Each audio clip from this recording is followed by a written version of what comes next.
নমস্কার, কেমন আছেন আপনারা? শিবপুরা ব্লগে আপনাদের সবাইকে স্বাগত।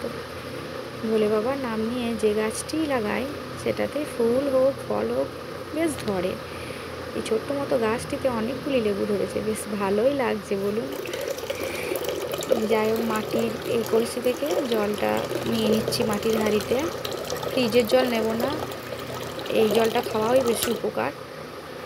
তো এই জলটা দিয়ে আমি একটা ডিটক্স ওয়াটার বানাবো। এই যে পুদিনা পাতা বাজার থেকে কিনে নিয়ে এসেছি, পুদিনা পাতাগুলো দেবো জলের মধ্যে, লেবুগুলো দেবো, গাছ থেকে লেবু পেড়ে নিয়েছি, আর শশাও দিই, কিন্তু আজকে শশা নেই, স্ট্রবেরি এগুলোও দেওয়া যাবে।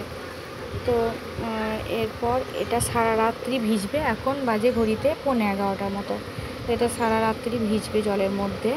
তো তারপর সকালবেলা আপনি চাটা খেলেন, জলখাবার খেলেন, তারপর থেকে সারাদিনে যতবার মন এই জলটা 1 গ্লাস করে খেতে থাকবেন কিছুক্ষণ অন্তর অন্তর।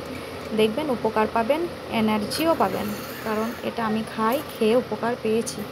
তো আমি ভাবলাম আপনাদের সাথে এটা শেয়ার করি। তো এত গরমে এটা করে দেখবেন আপনারাও বাড়িতে, বেশ ভালো লাগবে।